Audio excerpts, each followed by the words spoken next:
오늘 우리는 2017년 마지막 주일 또 마지막 날을 맞이했습니다. 1년이 정말로 훌쩍 지나가 버렸네요. 성도 여러분, 지난 1년을 어떻게 지내셨습니까? 많은 일들이 우리의 삶 가운데 일어났을 것입니다. 기쁜 일, 슬픈 일, 즐거운 일, 또 괴로운 일, 또 좋은 일, 나쁜 일, 많은 일들이 일어났겠죠. 그리고 지난 1년 동안 경제적인 여건이 좋아지신 분들도 계시겠고, 또는 경제적으로 또 그렇지 못하신 분들도 계실 것입니다.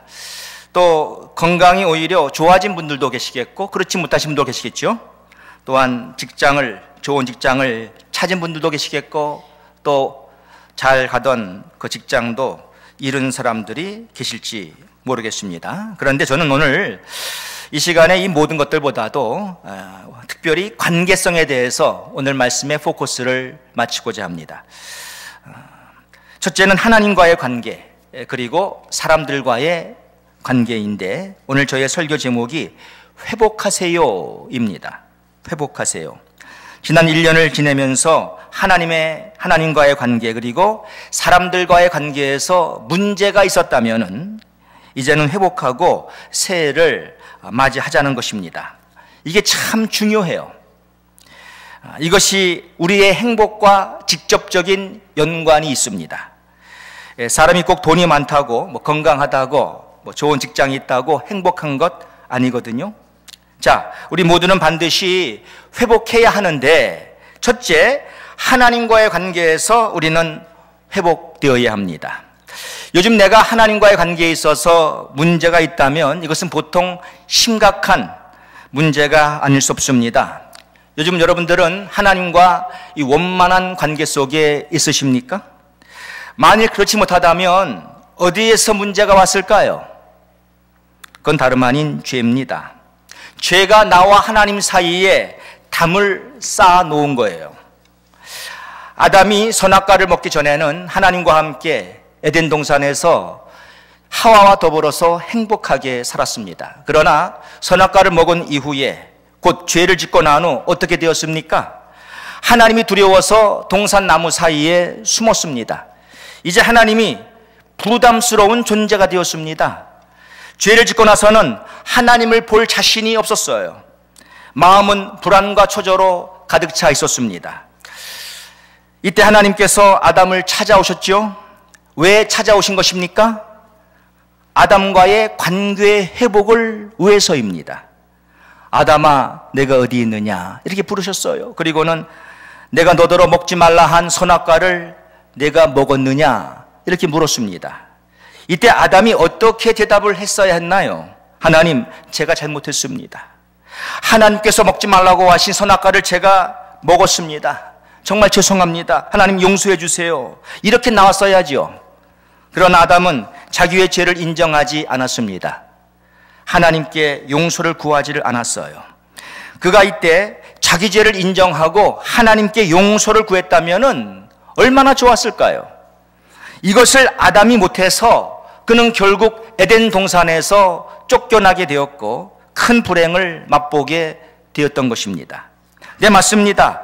하나님과 우리 사이의 관계를 망치는 것은 다름 아닌 죄예요, 죄. 우리도 지난 1년 동안 많은 죄를 지었을 것입니다. 그러나 하나님은 우리를 불쌍히 여기십니다. 하나님은 나와의 관계의 회복을 원하십니다. 그래서 하나님께서 아담에게 찾아오셨듯이 우리 각 사람에게도 하나님은 찾아오십니다. 그리고는 우리의 이름을 부르십니다. 상철아, 네가 어디 있느냐? 영희야, 네가 어디 있느냐? 우리를 부르세요. 지금 이 시간 하나님께서 내 이름을 부르실 때 여러분들은 어떻게 하시겠어요? 하나님을 피해 도망하시겠습니까? 아니, 듣고도 못 들은 척 대답 안 하시겠어요? 성도 여러분, 빨리 대답하시고 자신의 죄를 인정하십시오. 그리고 하나님께 용서를 구하세요. 요한일서 1장 9절 말씀 보시면, 만일 우리가 우리 죄를 자백하면 하나님은 저는 미쁘시고 의로우사 우리 죄를 사하시며 모든 불의에서 우리를 깨끗게 하실 것이요, 이렇게 말씀하고 있습니다. 또 시편 32편 5절을 보시면 내가 이르기를 내 허물을 여호와께 자복하리라 하고 주께 내 죄를 아뢰고 내 죄악을 숨기지 아니하였더니 곧 주께서 내 죄의 악을 사하셨나이다 그렇습니다. 우리가 지은 죄를 자백하면 하나님은 우리를 용서해 주시고 더 이상 우리의 죄를 기억지 아니하시고 이제 우리와 하나님과의 관계는 회복되는 거예요. 성도 여러분, 사람이 하나님과의 관계가 회복되지 않으면 결코 그 마음속에 평화가 찾아오지를 않습니다. 평화 대신에 괴로움과 고통이 찾아오는 거예요. 다윗이 우리아의 아내 밧세바와 간통을 하고 난 후에 그 마음의 상태가 어땠습니까? 원했던 여자를 취하고 나니까 만족이 있었나요? 네, 만족은 단지 순간적이었습니다. 다윗은 그 이후에 심한 괴로움과 고통에 시달려야 했습니다.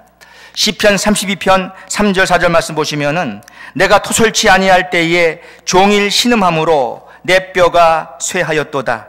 주의 손이 주야로 나를 누르시오니 내 진액이 화하여 여름가물의 마름같이 되었나이다. 자, 여기서 중요한 말은요, 토설치 아니할 때에 라는 말이에요. 다윗은 남의 아내를 취하고는 입을 꽉 다물고 있었습니다. 심지어 하나님 앞에서도 자기 죄악을 인정하지 않고 뻔뻔스럽게 살아왔던 것입니다. 죄를 자백하지 않았던 다윗에게는 엄청난 죄책감과 불안 고통이 찾아왔어요. 여러분, 당시 다윗은 왕이었습니다.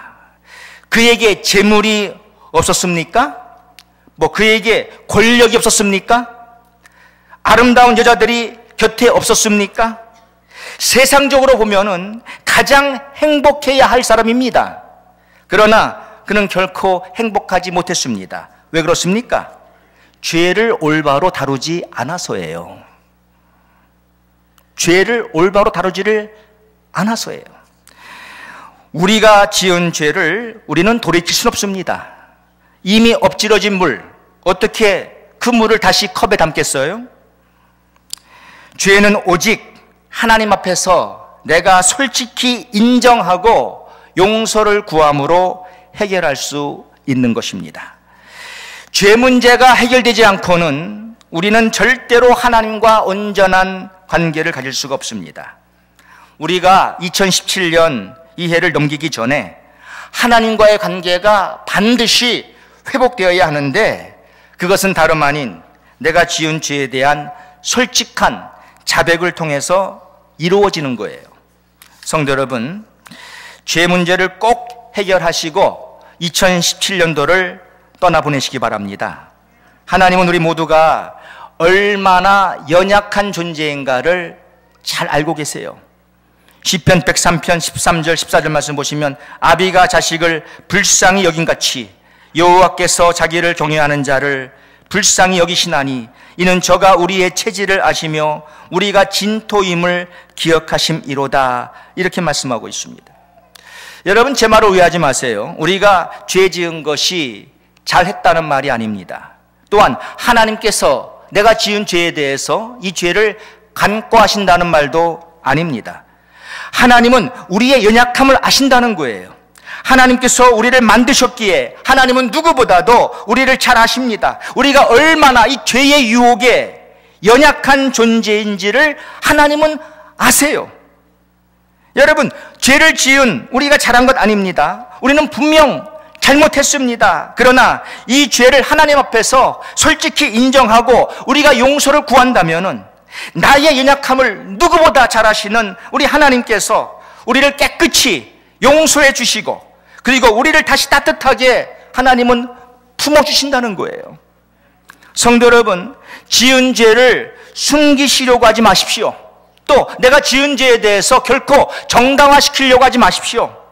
죄를 온전히 자백하심으로 하나님과의 관계를 회복하시고 새해를 맞이하시기를 주의 이름으로 축원합니다.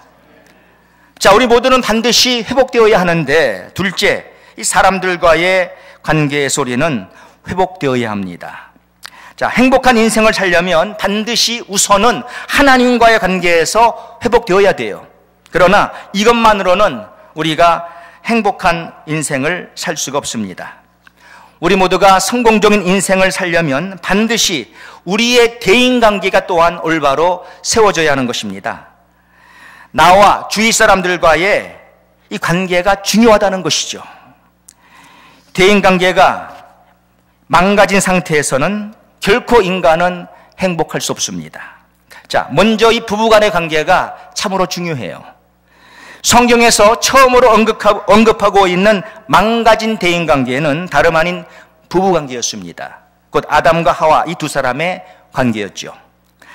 에덴 동산에서 결혼식을 한 후에 이 두 사람은 정말로 행복했습니다. 아담이 자기 아내 하와를 보고 뭐라고 사랑의 고백을 했습니까?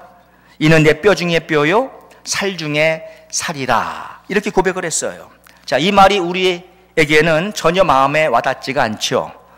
만일 요즘 어떤 남편이 자기 아내에게 당신은 내 뼈 중에 뼈요 살 중에 살입니다, 이렇게 고백을 한다면 이 사람이 갑자기 돌았나 그럴 거라고요. 이 말을 우리가 요즘에 현대말로 한다면은요, You are my everything, 그런 말이에요. 당신은 나의 모든 것입니다. 여러분, 아담이 하와에게 이런 사랑의 고백을 하면서 얼마나 행복했을까요? 또 이런 말을 들은 아내인 하와는 또 얼마나 행복했을까요?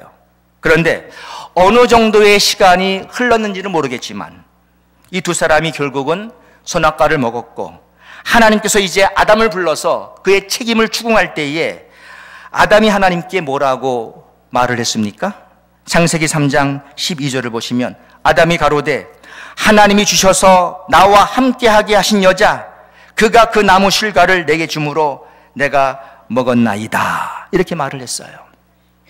하나님이 아담더러 아담아, 너 내가 너더러 먹지 말라 한 선악과를 먹었느냐? 그러면 하나님, 잘못했습니다. 제가 먹었습니다. 다 저의 불찰입니다. 죄죄입니다. 이렇게 나와야 하는데 이 아담은 하나님, 전 아니에요. 하나님이 저에게 주신 저 여자가 제게 주어서 제가 먹었습니다. 그러니까 모든 책임은 다 저 여자에게 있는 거예요. 자, 이렇게 말을 해버린 거예요. 책임 전가한 것이죠. 여러분, 그때 아담이 자기 아내 하와를 보는 눈빛이 사랑스러운 눈빛이었겠습니까? 아니죠. 분명히 선악과를 먹기 전에는 아담은 하와에게 이는 내 뼈 중에 뼈요 살 중에 살이라고 고백하면서 그 아담이 하와를 바라볼 때마다 그의 눈빛은 사랑에 젖은 눈빛이었어요. 그러나 이제 선악과를 먹고 난 다음에, 죄를 짓고 난 다음에 당신이 내게 주신 저 여자가 내게 주어서 내가 먹었습니다, 그랬을 때에 분명 그 아담의 그 눈은 째려보는 눈이고, 아마 성경에 나와 있지 않지만 손가락질을 하면서 바로 저 여자 때문이에요, 그랬을 거라고요. 그럼 여러분, 이때 하와는 얼마나 황당했겠습니까? 남편에 대한 존경심이 완전히 사라졌을 것입니다. 성경에 나와 있지 않지만 두 사람의 대화도 더 이상 전과 같지 않았을 거요. 아마 굉장히 그 대화가 거칠어졌을 것입니다. 가정에 불행이 찾아왔어요. 여러분의 가정은 어떻습니까? 요즘 여러분의 부부관계는 어떻습니까? 참 중요합니다. 또 창세기 4장에 가면은 망가진 또 하나의 인간관계를 보여주고 있는데 가인과 아벨의 관계였어요. 이 두 사람은 친형제였습니다. 가인이 형이고 아벨이 동생이에요. 그런데 하나님께서는 동생 아벨과 그의 제사는 받았는데 그 형 가인과 그의 제사는 하나님 받지 않았어요. 분명 이유가 있었겠죠. 그런데 하나님이 자기의 제사를 받지 않으니까 가인이 화가 났습니다.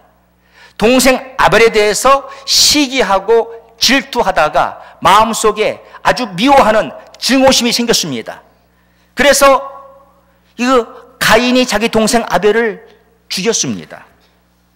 자기 동생을 죽이고 난 후에 이 가인은 자신의 그 괴로운 심정을 토로했는데 그게 창세기 4장 13절에 기록되어 있어요. 가인이 여호와께 고하되 내 죄벌이 너무 중하여 견딜 수 없나이다.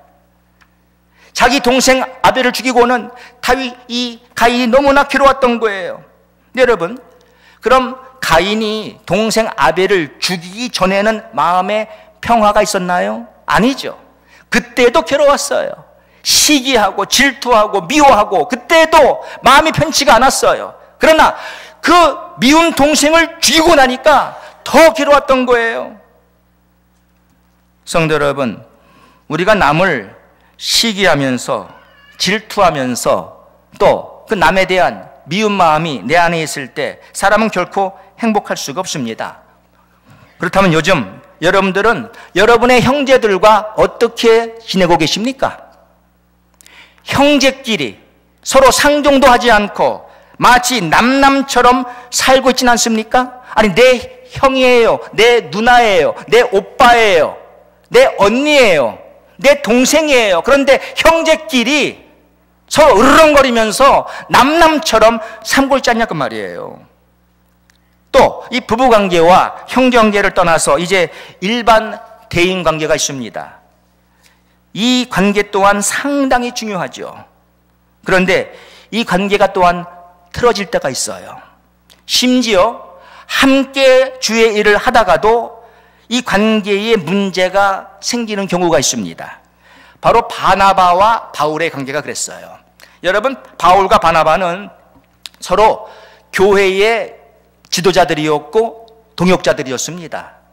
참 이 바나바가 바울을 얼마나 참 지켜 세웠는지 몰라요. 참 좋은 관계였어요. 그런데 우리가 사도행전 15장 37절 이하 말씀 보시면 바나바는 마가라 하는 요한도 데리고 가고자 하나 바울은 밤빌리아에서 자기를 떠나 한 가지로 일하러 가지 아니한 자를 데리고 가는 것이 옳지 않다 하여 서로 심히 다투어 피차 갈라서니 그랬습니다. 자, 이 좋았던 두 사람의 관계가 지금 문제가 생겼어요.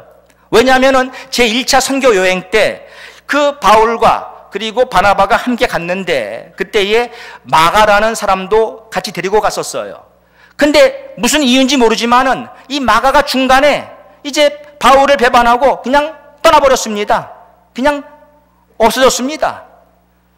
그러니까 제2차 선교 여행을 떠나기 전에 바나바가 이 마가를 데려가자고 하는데 바울은 그게 싫은 거예요. 1차 선교 여행 때 우리를 배반하고 떠난 마가를 데려갈 수가 없다. 그러다가 결국은 바울하고 바나바하고 싸움이 붙은 거예요. 논쟁한 거예요. 자, 이게 모두가 다 마가 때문이었죠? 마가. 그럼 마가라는 사람은 바울에게 잘못한 사람이에요. 마가는 분명히 바울에게 상처를 준 사람이에요. 사실 마가는 바울에게 있어서 배신자였습니다. 그렇지만 성경을 자세히 보시면은 바울은 마가와 결국 화해했다는 것을 알 수가 있어요. 디모데후서 4장 11절 말씀 보십시오. 누가만 나와 함께 있느니라 네가 올 때에 마가를 데리고 오라. 저가 나의 일에 유익하니라 그랬어요. 자, 이 두 사람의 관계는 결국 회복되었는데 여러분, 그럼 무엇이 이 두 사람의 관계의 회복을 가져온 것입니까? 바로 용서예요.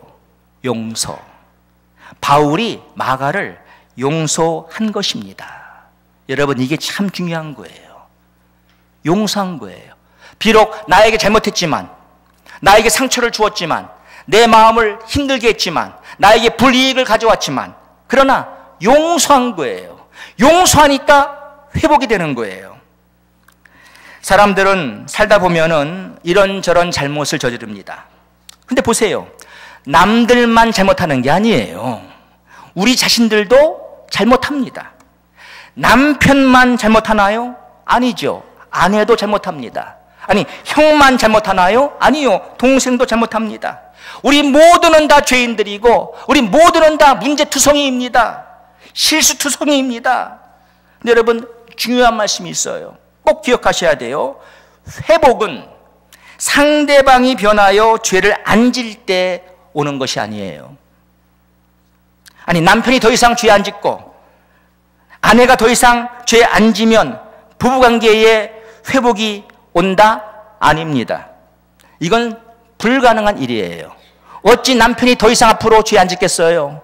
어찌 아내가 더 이상 앞으로 잘못 안 하겠어요? 두 사람은 앞으로도 같이 살면서 이런저런 많은 잘못들을 할 거라고요. 계속적으로 상처를 줄 거라고요.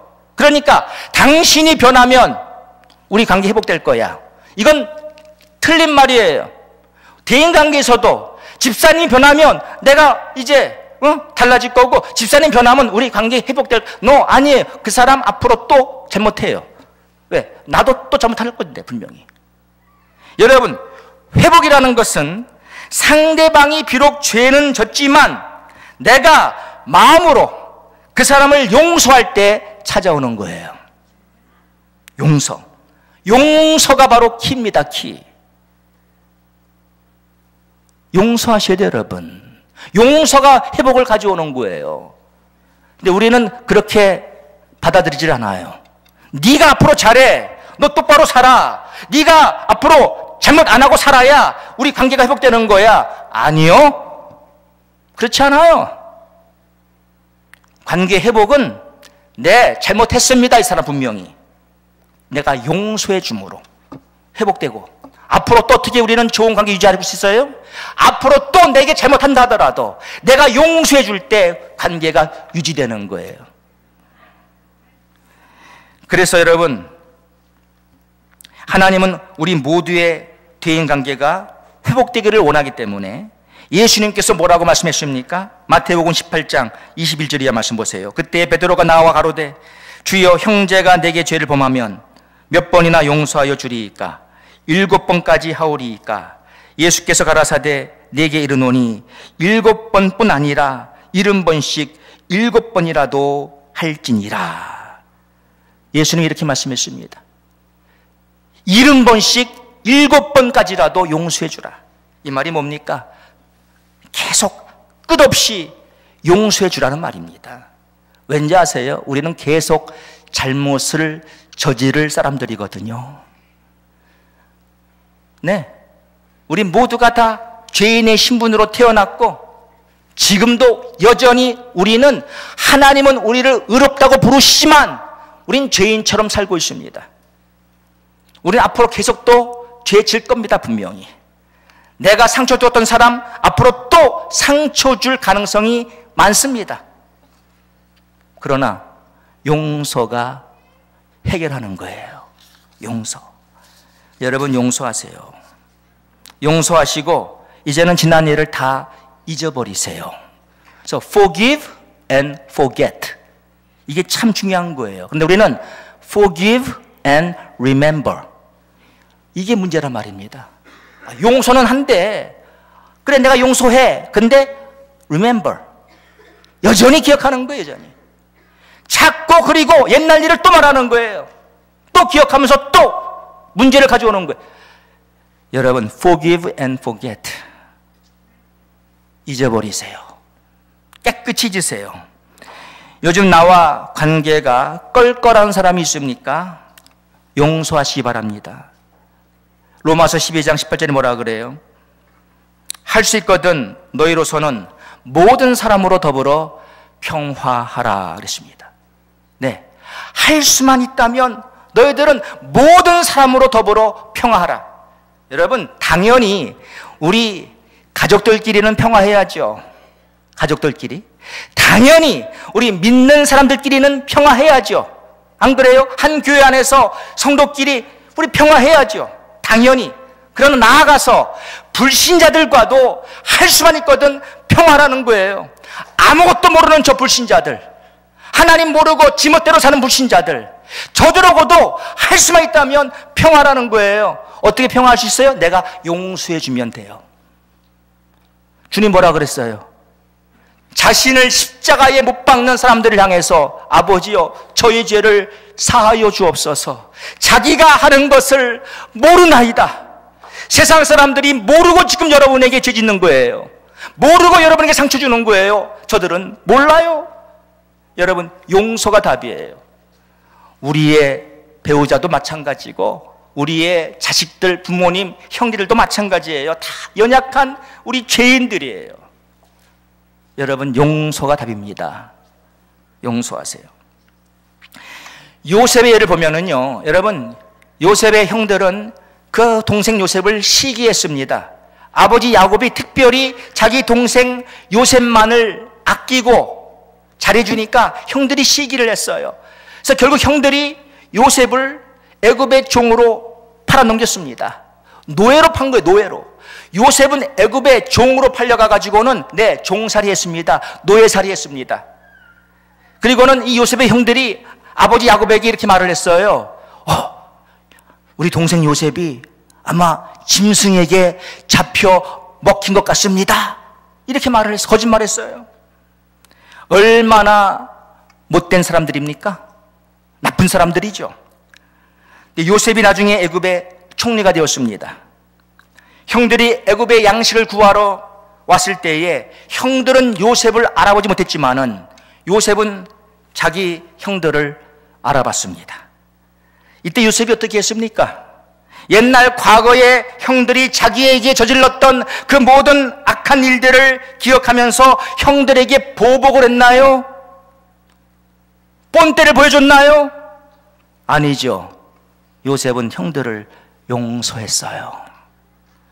용서하니까 서로 다 화해가 이루어졌잖아요. 화해가. 여러분 용서하셔야 돼요. 오늘 본문은 가장 큰 두 계명을 우리에게 말씀하고 있습니다. 첫째는 하나님을 사랑하라는 말씀이고 둘째는 이웃을 사랑하라는 말씀이에요. 오늘 본문을 보시죠.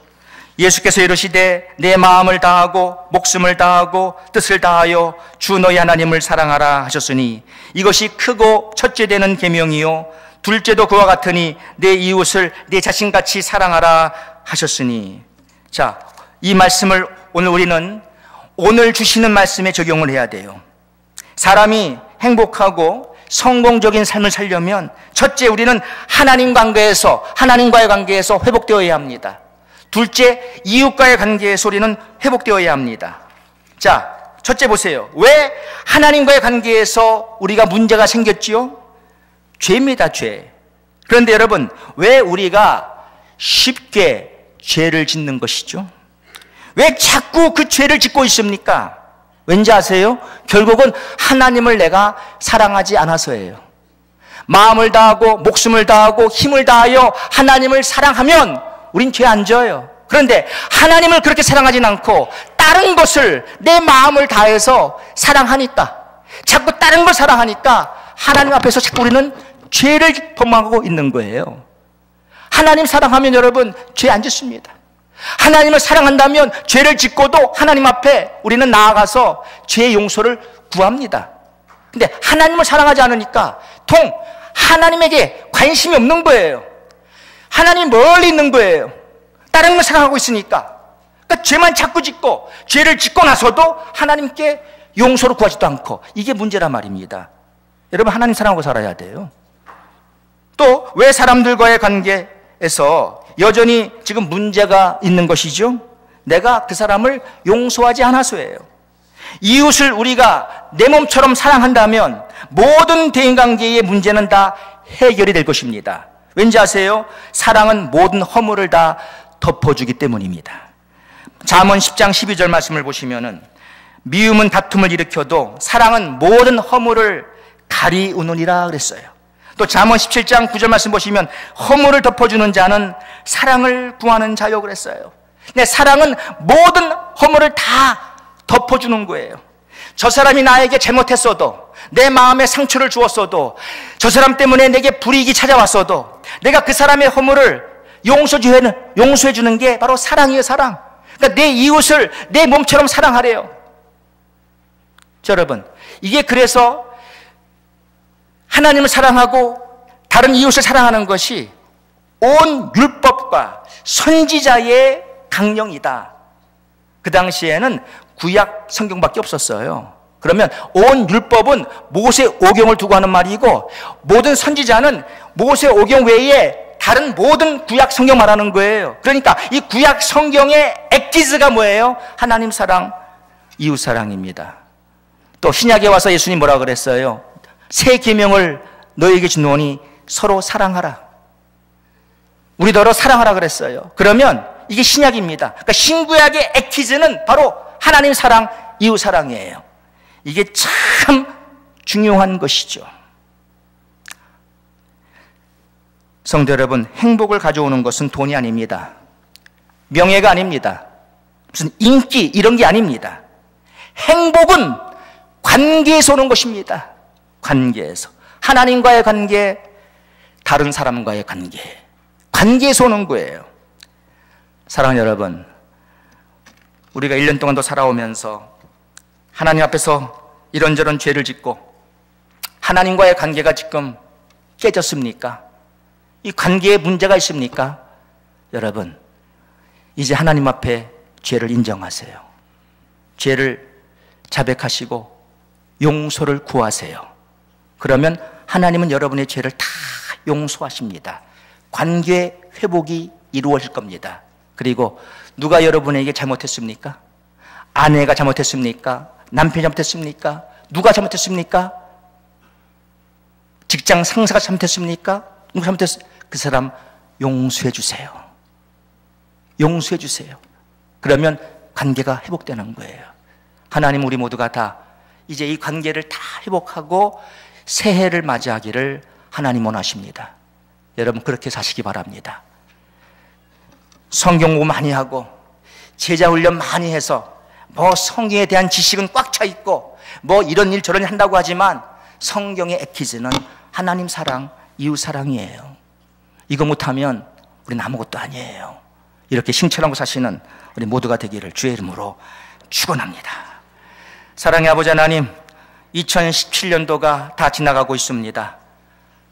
올 한 해 저희들이 살아오면서 또 하나님 앞에서 이런저런 죄를 짓고 하나님과의 관계에 문제가 있습니까? 또한 아버지 하나님, 나에게 잘못한 사람들, 내 마음을 아프게 한 사람들, 저들에 대해서 원망하는 마음이 있고 지금도 관계가 서먹서먹하고 지금도 우리 관계에 문제가 있습니까? 오늘 우리가 주신 말씀대로 이제는 내 죄를 하나님 앞에 인정하고 고백하면서 하나님께 죄 용서를 구하고 내게 잘못한 사람들은 내가 용서해 줌으로써 관계가 회복되어서 새로운 이런 가벼운 마음으로 2018년 새해를 맞이할 수 있는 우리 모두가 될 수 있도록 도와주시옵소서. 예수님의 이름으로 기도합니다. 아멘.